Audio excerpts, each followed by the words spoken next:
Today's game will be a rambling criticism of the game Flora and Fang, Guardians of the Vampire Garden. And no, Vlad didn't put me up to this.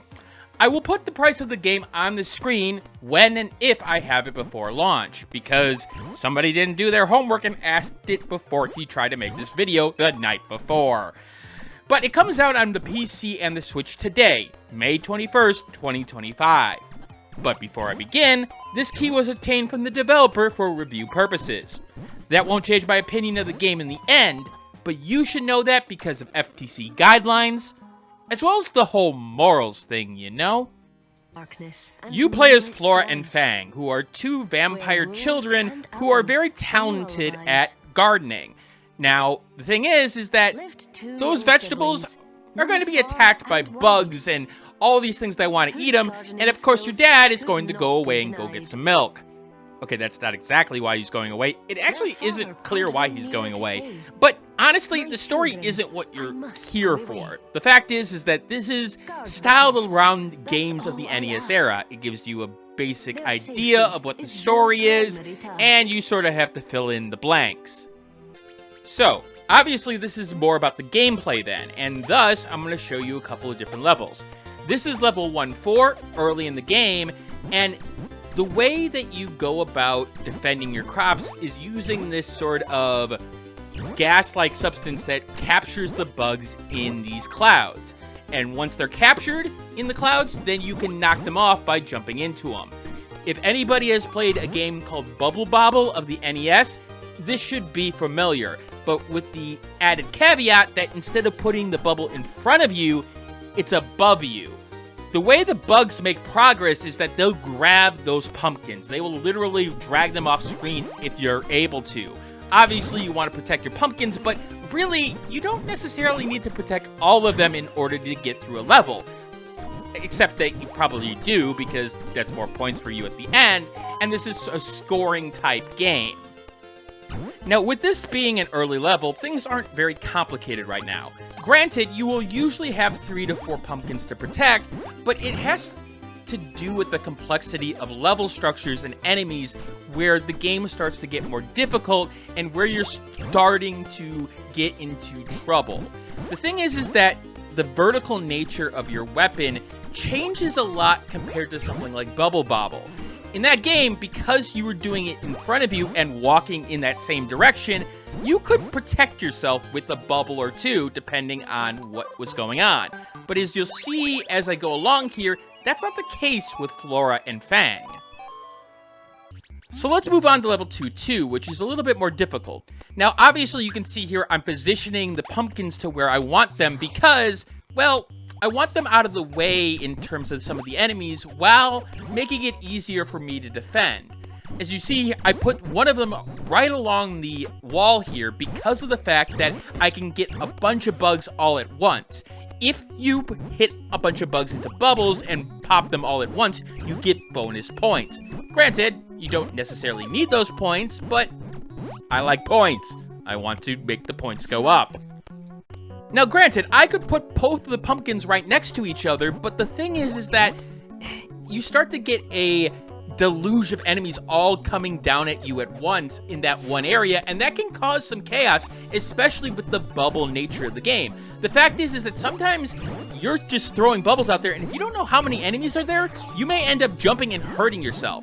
And as you can see in the top left corner here, I have 4 health. That's with an upgrade. Usually you have 3, and that is a small amount. You can get a potion in the middle of the action, but that is very rare and randomized depending on what a ghost may randomly bring. Part of the difficulty of the game is that vertical nature, as I mentioned before. The fact is that you have to position yourself right under the enemy and get close enough where you're actually hitting them, but not close enough where you're hurting yourself.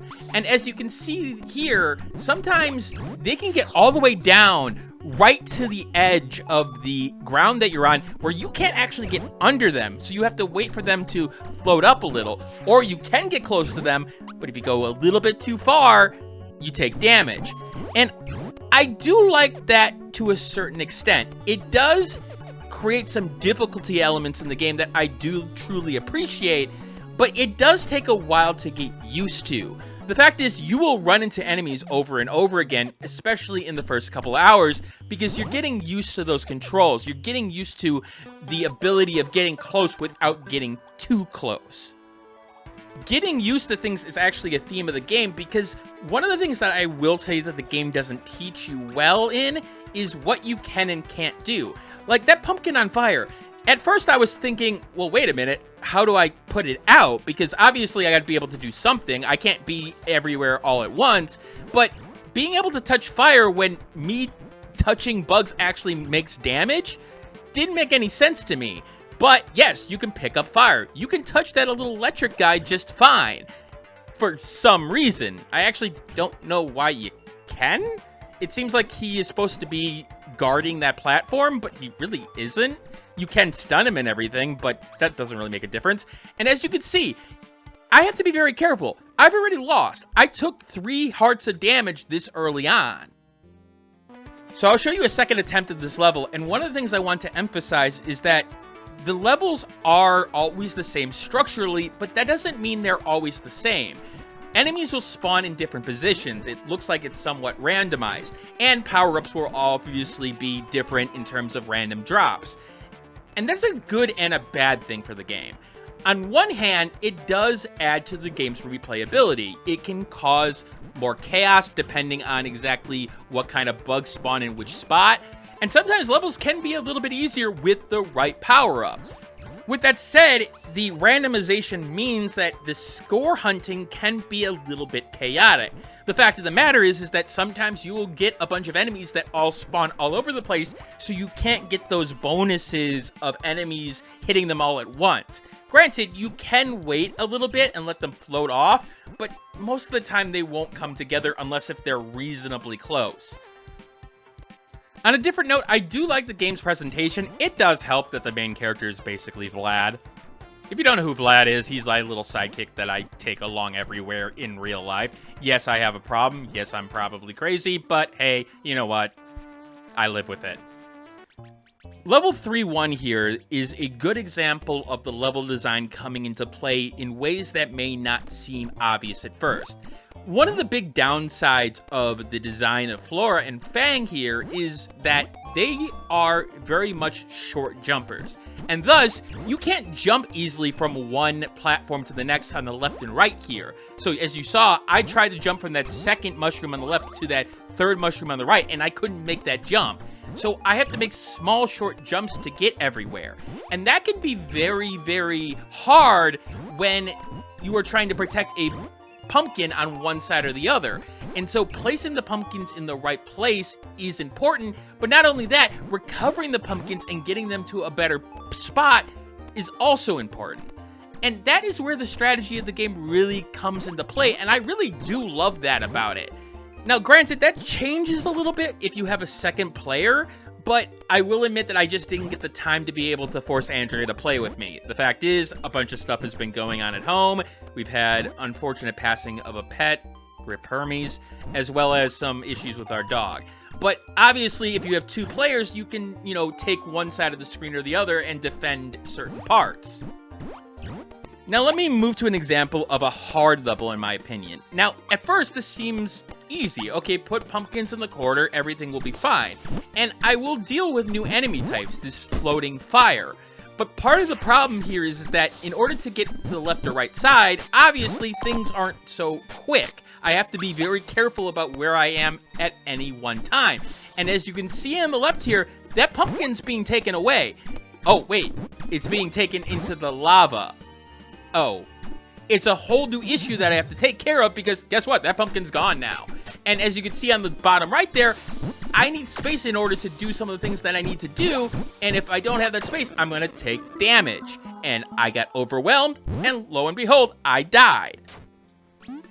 A lot of my issues with the gameplay of the game actually are little things that are more annoying more than anything else, where they don't necessarily happen every single time, but because of the nature of the game and some of the frustration elements, it can start to add up very quickly. So for example, you'll notice in the top left, I did take 1 damage here, but here's the thing. Let's assume I beat the last level with 1 heart. I would go into this new level with 1 heart. I don't get my health restored until I die in this level and then have to start over. Then I get all my health back. Why put that on the player in order to, like, in order to be at full strength, you have to just basically die? And you will feel the frustration from the randomization, especially with enemy spawns. As you can see, 2 bugs appeared on the right side there. I could drop down there right now, but I've got too many enemies to deal with up here. And now I can't get down there without taking damage. Oh wait, I already took damage. Now they're both going after that. They're all coming from the bottom here. They all basically bum rushed me. I couldn't see what was bubbled and what was not. Maybe use a different color when you're able to bubble something in order to be able to see the difference. It's little things that start to add up like that, but I will admit, just walking away from the game at that point usually fixed the issue. The game also has boss fights, and the boss fights are reasonable. They're not overly complicated. Like, for example, the spider here, because of the legs, you can only go from the bottom there in order to hit him. And it's not a lot of room to work with, so you have to learn how to vertically navigate rather well or put yourself in the right position and get out of the way of the fire attacks, which obviously I didn't do well there. Now, they're not overly complicated. They're simple, very much like old NES games, which you would expect. And they have things like those slowdown elements with the webs here, where you get stuck and you gotta knock yourself out. I also want to talk about the presentation a little bit. Obviously, it's going for a more simple, not necessarily 8-bit, but more of a simple presentation that makes you reminisce about 8-bit, 16-bit platformers, but with a better coat of paint. And I think the game does a good job of giving you some nice little things to help the presentation. Like the bob of our main protagonist's head while he moves seems simple, but it actually makes me able to see him, you know, move very easily throughout the environment, and also gives him a little bit more energy and life to him, which I think is rather important when you're trying to characterize him without any story. The little puff of smoke, the little effects of the balls here, they're things that you've seen before, but they're effective in giving you the information that you need. Sound design is effective at times. I do wish that certain sounds were a little bit louder, like those projectiles being launched there was a little bit too soft for my liking, but like being able to jump and hear him hit the platform is effective in terms of, oh hey, I hit that platform, especially with the shorter jumps that you may need in the game. That can be something just to understand where you are at and where you need to hit the next target. And if you don't hear that, then you're like, oh wait, did I miss that jump? And then you realize you're just a little bit to the left. Now, granted, the music and the sound here isn't anything to write home about. One of the problems with the Bubble Bobble comparison that the game makes in its marketing material is that Bubble Bobble's initial OST, especially that first level, is pretty damn addictive. And while some of the music here is good and complements things rather well, it isn't anywhere near that. Now, as you've seen throughout the gameplay here, you do collect coins and you can get permanent upgrades. Right now, I've got shoes that will make me go faster and gas that goes a little bit farther than normal, but they're expensive. And the thing is that even coins you collect on bad runs, they don't work unless you complete the level. So, yeah, it could take a while. I will say, I also would like to see a little bit more information about the ranking system. There are levels that I complete where I think I do rather well. I don't take a hit. I get multiple 3,000, 4,000 combos in terms of like 3 or 4 enemies at once. And I get a C and I'm sitting there going, wait, what? How did I do that? And other levels where I get an S. It's a little bit confusing at times, and giving more clarity on something like that would go a long way.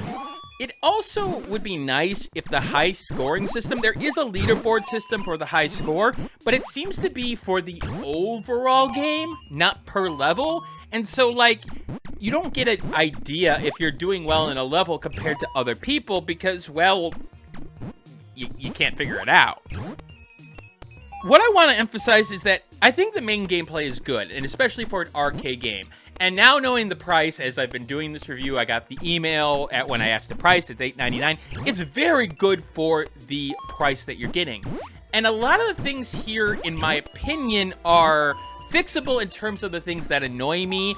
And I think there are annoyances that are easily fixable and that would be good for everyone. So, for example, you'll notice on the bottom of the screen there is an N balloon. If you get BONUS, you get a bonus stage, which can get you more money, which can get you more upgrades. The thing about that is that if you get the last balloon in the middle of a course, it will complete the level for you, which is, I'm of two mindsets. On one hand, it is nice to have the ability to complete a level that you're really struggling with. Maybe it's one level design that you just cannot get an understanding of, and getting by that is a nice touch because every level beyond that is locked. But on the other hand, if I'm struggling with a level, it feels like a cop-out to win based off that. It also doesn't help your high score, which, again, some people don't care about those high scores, but, you know, it feels a little bit cheap where it's just like, oh, I'm not able to get a high score and I have to repeat the level even though I might have gotten it at the end, or I might have gotten it in the middle and I didn't even want it at that point. Now, many of you may be wondering about my enhancer system and the scoring for this game. I don't feel comfortable giving you that. The fact of the matter is I only played, 4 or 5 hours of the game. This is the first impressions. And while I have done scores with critical eyes in the past, with all that I don't know about the game, I don't feel comfortable giving it for this one. Granted, for $8.99, and for the fun that I had during the first 4 or 5 hours of the game, I think it's definitely worth that price. And if you like what you've seen on screen, go ahead. It is definitely worth your time and money. Granted, if you are expecting something a little bit more than what you've seen on screen, yes, the later levels are a little bit more difficult, in my opinion. They can get a little bit more chaotic, but the base gameplay is still the same. The enemy types, they add a couple more, they add some more hazards in certain ways, but it's still basically the same game. Actually, one last thing before I sort of wrap this up. The controller and keyboard element of the game is a little bit confusing because it will take the first input and make that player one. So if you so happen to turn on your controller after you hit the start button on Steam and then accidentally hit enter or escape or something, the keyboard is player one, and it can get a little bit messy to try to change the players, so I just shut down the game and start it up again. I feel like if a player is connecting their controller, probably should be player one, but maybe I'm just naive in that way. I don't know. Now, if you have any other questions about the game, anything that I haven't talked about here that you want to know more information about, by all means, leave those comments in the comment section below. And if you want to see more rambling reviews like this isn't something I do often, but I admit that it's a lot easier for me to push out content like this compared to some of my edited reviews. As you saw with the last review on this channel, Artificial Nexus, that took me over a month. Granted, a bunch of other shit happened during that time, so that may not be the greatest example, but I was able to do this with, the 4 or 5 hours of gameplay. Probably played more than that, but I'm going to say 4 to 5 hours, and a night of recording in terms of this review. So if you want to see more content like this, let me know in the comment section below. Anyway, that will be it for now. I am streaming 100 line over on Twitch. I have gotten to the end of the game, but I will be going after the endings. That will probably be the next review. Keyword probably, because that's going to take a while. Here's a hint. I love the game. But that's it for now. And as always, keep on gaming.